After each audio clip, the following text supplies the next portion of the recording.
नमस्कार साथियों। आज हमारी चर्चा के केंद्र में है भारत का एक खूबसूरत पहाड़ी राज्य उत्तराखंड। उत्तराखंड जिसका गठन उत्तराखंड वासियों की मेहनत के बाद 9 नवंबर 2000 को हुआ।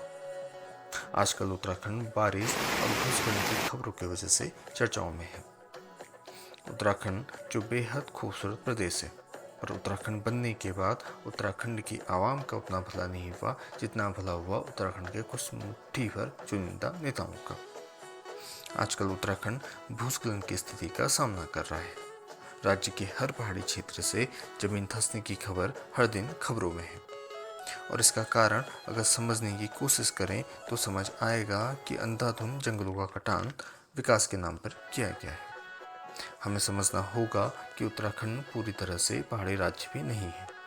उत्तराखंड राज्य का कुछ क्षेत्र मैदानी है, और हम जिस तरह मैदानी क्षेत्रों में सड़कों का जाल बिछा रहे हैं, उसी तकनीक और भारी मशीनों का प्रयोग करके हम उत्तराखंड के पहाड़ी क्षेत्रों में भी सड़कों का जाल बिछाने में लगे हुए हैं। पहाड़ी क्षेत्रों की मिट्टी की गुणवत्ता जाने बिना, पहाड़ी क्षेत्रों की भौगोलिक स्थिति को गहराई से समझे बिना, जिस तरह से सड़कों के लिए पहाड़ी क्षेत्रों में कटान हो रहा है, उसे देखकर लगता है कि उस क्षेत्र के स्थानीय निवासियों से, जो कि उस क्षेत्र की मिट्टी और भौगोलिक परिस्थितियों से पूरी तरह से वाकिफ हैं, उनसे किसी तरह की चर्चा की ही नहीं की। किसी भी राज्य के लिए विकास बेहद जरूरी है, और विकास के लिए जरूरी है सड़कें। पर क्या ये बेहतर नहीं होता कि इन सड़कों के लिए जब सर्वे किया गया और फिर कटान, उससे पहले स्थानीय जानकार लोगों से अच्छे से विचार विमर्श कर लिया जाता? क्या ये सही नहीं होता कि मैदानी क्षेत्रों की तर्ज पर पहाड़ी क्षेत्रों में भारी मशीनों के अति इस्तेमाल से सड़कों के निर्माण करने के बजाय दूसरे तरीकों का इस्तेमाल किया जाता, जिससे पहाड़ियाँ कमजोर न होती और इस तरह पहाड़ियाँ दरकती भी नहीं? पहाड़ी क्षेत्रों में अंधाधुंध निर्माण हो रहा है। क्या यह जरूरी नहीं कि निर्माण कार्य हेतु उच्च मापदंड बनाए जाएं, और इन निर्माण कार्यों में जिस तरह अंधाधुंध तरीके से भारी मशीनों का इस्तेमाल हो रहा है, उस पर रोक लगाई जाए, और उस क्षेत्र की पहाड़ियों भौगोलिक क्षेत्रों की स्थिति को ध्यान में रखकर प्रकृति को बिना नुकसान पहुंचाए निर्माण कार्य किया जाए। अक्सर आप बुजुर्ग लोगों के साथ जब बैठोगे तो उन्हें कहते हुए सुनोगे कि अब उस तरह बारिश नहीं होती जिस तरह पहले हुआ करती थी, पर इस तरह की पहाड़ियां दरकने की घटनाएं पहले नहीं होती थी। और उनके इन सवालों से हमें समझना होगा कि गलती आखिर हो कहाँ रही है। विकास जरूरी है, पर साथ ही साथ को भी ज़्यादा नुकसान ना पहुंचे। उसके अलावा बेहतर हो कि सरकार तालाब, नदी, पुराने प्राकृतिक स्रोतों के रखरखाव पर ध्यान दे और निश्चित मापदंड स्थापित करे कि इनके किनारों पर किसी भी तरह का निर्माण कार्य ना, जिससे कि जल दूषित भी ना हो, पर्यावरण को नुकसान ना पहुंचे और जन धन की हानि भी ना हो।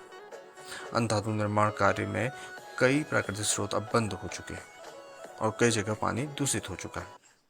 हमें समझना होगा कि निजी हित में हम समाज और प्रकृति हित को ना भूलें। पहाड़ियों में हो रहे निर्माण कार्यों के लिए उच्च मापदंड स्थापित होना जरूरी है, जिससे पहाड़ियां कमजोर ना हो। प्राकृतिक स्रोतों का रखरखाव जरूरी है, साथ ही साथ जरूरी है उन स्रोतों को दोबारा से पुनर्जीवित करना जो अंधाधुंध निर्माण के बलि चढ़ चुके हैं। पहाड़ी क्षेत्रों में जल संचयन पर विशेष ध्यान देना जरूरी है, और जरूरत है पहाड़ी क्षेत्रों में रोजगार के अवसर उपलब्ध कराना, क्योंकि पहाड़ी क्षेत्रों में अगर रोजगार के अवसर उपलब्ध होंगे तो पहाड़ के युवा उन क्षेत्रों को छोड़कर बाहर नहीं जाएंगे, जिससे कि पहाड़ों की सेवा भी होती रहेगी और प्रकृति की देखरेख भी। पहाड़ का पानी, पहाड़ की जवानी पहाड़ के काम भी आ सकेगी। अंत में विनती है सभी उत्तराखंड वासियों से, जो उत्तराखंड के बाहर या उत्तराखंड के मैदानी क्षेत्रों में बस चुके हैं, वो कभी कभी जब भी वक्त मिले हर महीने 1 या 2 दिन के लिए समय निकालकर अपने पुश्तैनी गांव में जरूर जाइए, और गांव की बेहतरी के लिए निजी प्रयास भी करें, क्योंकि ये पहाड़ी हैं जिनसे आप सभी विकास के पथ पर आगे बढ़ें। ये पहाड़ी हैं आपकी निजी पहचान से पहले आपकी पहचान। और सरकार से निवेदन है कि विकास कार्यों के लिए देहरादून से फैसले न लें, बल्कि उन क्षेत्रों में जाकर स्थानीय लोगों से विचार विमर्श करके उन्हें विकास कार्यों में सम्मिलित करके आगे बढ़ें, ताकि प्रकृति का नुकसान न हो। आज के लिए बस इतना ही। कल फिर मिलते हैं एक नए विषय के साथ। आप सभी लोग अपना और अपनों का बहुत ध्यान रखिए। धन्यवाद, और चैनल को लाइक, शेयर, सब्सक्राइब करना ना भूलिए।